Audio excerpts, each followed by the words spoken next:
সেখান থেকেই ভিডিও বার্তার মাধ্যমে আন্দোলন কর্মসূচি প্রত্যাহারের ঘোষণা দেওয়ানো হয়েছে গত রাতে। তাৎক্ষণিকভাবেই অন্য সমন্বয়করা সারা দেশের শিক্ষার্থীদের পক্ষ থেকে এই ঘোষণাকে প্রত্যাখ্যান করেছে এবং আজ সারা দেশে তারা বিক্ষোভ সমাবেশের ডাক দিয়েছিল। মাঝখানে বেশ কয়েকদিন ছাত্র সমাজ রাজপথে অনুপস্থিত ছিল, কিন্তু এই ঘোষণার সাথে সাথেই আবারও তারা রাজপথে নেমে এসেছে এবং আবারও শিক্ষা প্রতিষ্ঠান থেকে শুরু করে দেশের রাজপথ উত্তপ্ত হয়ে উঠেছে। শিক্ষার্থীরা বিভিন্ন জায়গায়, বিভিন্ন বিশ্ববিদ্যালয়ে, বিভিন্ন জেলায়, এমনকি রাজধানী ঢাকায় কারফিউ উপেক্ষা করে রাজপথে নেমে এসেছে। অনেককে গ্রেফতার করা হয়েছে, পুলিশের সাথে ধাওয়া পাল্টা ধাওয়া হয়েছে। শাহজালাল বিজ্ঞান প্রযুক্তি বিশ্ববিদ্যালয়ের শিক্ষার্থীরা বিক্ষোভ মিছিল করেছে, সেখানে পুলিশ বাধা দিয়েছে, তাদের সাথে ধাওয়া পাল্টা ধাওয়া হয়েছে। একই রকম চট্টগ্রামে রাজপথ দখলে রেখেছিল বেশ কিছু সময় শিক্ষার্থীরা, সেখানেও পুলিশের সাথে তাদের ধাওয়া পাল্টা ধাওয়া হয়েছে এবং সেখান থেকে অনেককে গ্রেফতার করা হয়েছে। গ্রেফতার করার সময় শিক্ষার্থীরা সেখানে বাধা দিয়েছে, তারা প্রতিরোধ গড়ে তুলেছিল। ঢাকায় বিভিন্ন জায়গায় সায়েন্স ল্যাব থেকে 12 জনকে গ্রেফতার করা হয়েছে। এখন পর্যন্ত যে খবর পাওয়া যাচ্ছে সংখ্যাগুলো হয়তো আরও অনেক বাড়তে পারে।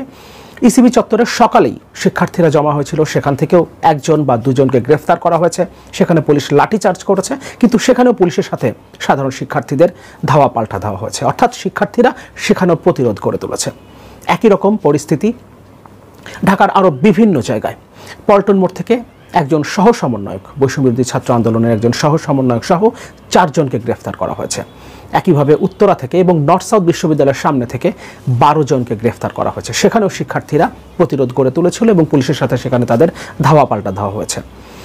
পুরো ঢাকাতেই, বিশেষ করে ধানমন্ডি এবং সায়েন্স ল্যাব এলাকা বেশ কিছু সময় শিক্ষার্থীদের দখলে ছিল এবং তারা পুলিশের সাথে প্রতিরোধ গড়ে তোলার চেষ্টা করেছে।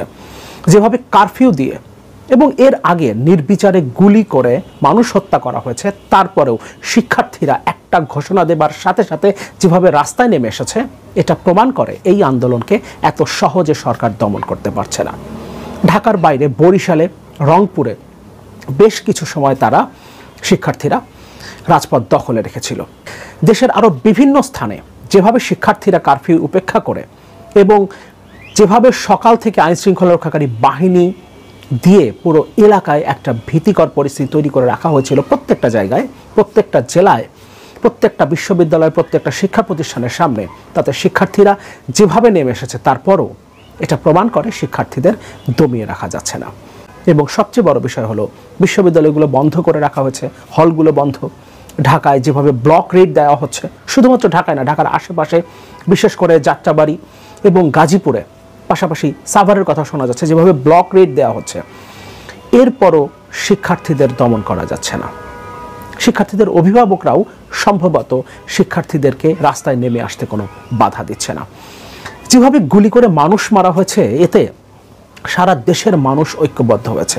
গত 1 সপ্তাহে প্রায় 7,000 আন্দোলনকারীকে গ্রেফতার করা হয়েছে, তারপরও সংখ্যাটা কমানো যাচ্ছে না।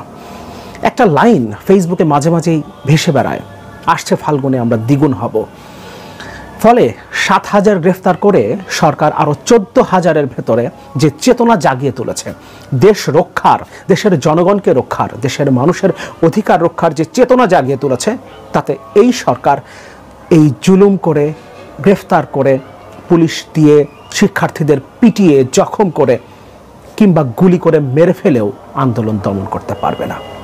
এবার শিক্ষার্থীরা যেভাবে রাস্তায় নেমে এসেছে এবং তার সাথে দেশের জনগণ যেভাবে সমর্থন দিচ্ছে, পাশাপাশি দাঁড়িয়ে যেভাবে স্বৈরাচার সরকারের বিরুদ্ধে প্রতিরোধ গড়ে তুলছে, তাতে কারফিউ দিয়ে, সেনাবাহিনী নামিয়ে, বিজিবি দিয়ে কিংবা কোস্টগার্ড নিয়ে এসে পুলিশ দিয়ে পিটিয়ে, টিয়ার শেল, সাউন্ড গ্রেনেড কিংবা গুলি করে কিংবা হেলিকপ্টার থেকে স্নাইপার শ্যুট করেও এই দেশের ছাত্র সমাজকে আর ঠেকিয়ে রাখা যাবে না।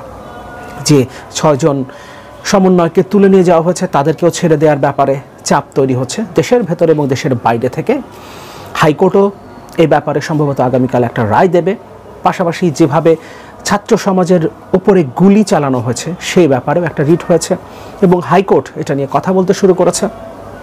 যদিও সব কিছু সরকারের নিয়ন্ত্রণে, কিন্তু তারপরও যেহেতু আইনজীবীরা সেখানে কথা বলছে এবং মনজুর আল মাতিনকে আজকে দেখলাম, তিনি যেভাবে কথা বলছেন, আমরা নিশ্চয়ই তাকে অনেকেই চিনি। তিনি একটা টিভি চ্যানেলে একটা টক শোতে তিনি হোস্ট হিসেবে কাজ করেন। পাশাপাশি তিনি একজন আইনজীবী এবং তিনি যেভাবে কথা বলছেন তাতে পরিষ্কার বোঝা যাচ্ছে সরকার যতটা দমন করছে সারা দেশের মানুষ ততটাই মুখ খুলতে শুরু করেছে, ততটাই প্রতিরোধ গড়ে তুলতে শুরু করেছে। ফলে এভাবে দমন পীড়ন করে সরকার খুব বেশি দিন টিকে থাকতে পারবে না।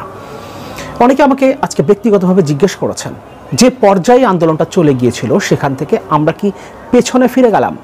আমাদেরকে মাথায় রাখতে হবে যে কোনো একটা আন্দোলন গড়ে উঠতে সময় লাগে এবং যেভাবে রাষ্ট্রীয় বাহিনী এমনকি সেনাবাহিনী নামানো হয়েছে, পাশাপাশি কারফিউ জারি আছে, তার মধ্যেও যে সংখ্যায় শিক্ষার্থীরা আজকে রাজপথে নেমেছে, এই ভয় উপেক্ষা করে যেভাবে তারা পুলিশের সাথে ধাওয়া পাল্টা ধাওয়া করেছে, তার যেভাবে তারা প্রতিরোধ গড়ে তোলার চেষ্টা করেছে, তাতে পরিষ্কার এই আন্দোলন থামানো যাবে না।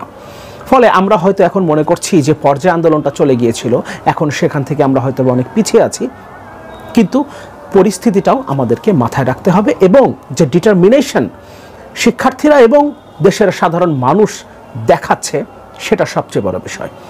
কারণ আপনি কতদিন পর্যন্ত সেনাবাহিনী রাস্তায় নামিয়ে রাখবেন? কতদিন পর্যন্ত আপনি কারফিউ জারি রাখবেন? আবারও ইন্টারনেট কি আপনি বন্ধ করে দেবেন?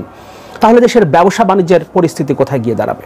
অলরেডি যে ক্ষতিটা হয়েছে দেশের অর্থনীতির, এই ধাক্কা কি এই সরকার সামাল দিতে পারবে? এমনিতেই লুটপাট দুর্নীতির মাধ্যমে যেভাবে এই দেশের অর্থনীতিকে ধ্বংস করা হয়েছে, হয়তোবা সরকার এখন এই আন্দোলনের উপরে দায় চাপাতে চাইবে। অর্থনৈতিক একটা মহাবিপর্যয়ের দিকেই তো আমরা যাচ্ছিলাম। আমাদেরকে মাথায় রাখতে হবে আমরা একটা মহাবিপর্যয়ের মধ্যেই ছিলাম। এই আন্দোলনের সেখানে কোনো দায় নেই, বরং এই আন্দোলন দেশের জনগণের অধিকার আদায়ের জন্য দুর্নীতিবাজ লুটপাটকারী যারা এই সরকারের সমর্থনে, এমনকি আন্তর্জাতিক একটা গণমাধ্যমে বলা হচ্ছে সরকারি দল, সরকার এবং তার মদতপুষ্ট ব্যবসায়ীরা যারা প্রধানমন্ত্রীর সভাপতিত্বে অর্থাৎ প্রধানমন্ত্রীর নেতৃত্বে গত কয়েক বছর, গত 16 বছরের লুটপাট দুর্নীতির মাধ্যমে দেশের অর্থনীতিকে খোকলা করেছে, তারা এখনো সরকারকে সমর্থন দিচ্ছে। একথা আন্তর্জাতিক গণমাধ্যমে উঠে এসেছে। তার মানে এই সরকার, এমনকি সরকার প্রধানের ব্যাপারেও তারা অ্যালিগেশন আনছে যে এই দেশে যত দুর্নীতি, লুটপাট, দুঃশাসন হয়েছে তার নেতৃত্ব দিয়েছেন স্বয়ং প্রধানমন্ত্রী। এটা আমার কথা না, এটা আমাদের দেশের কোনো রাজনীতিবিদের কথা না, এটা আন্তর্জাতিক গণমাধ্যমের ভাষা।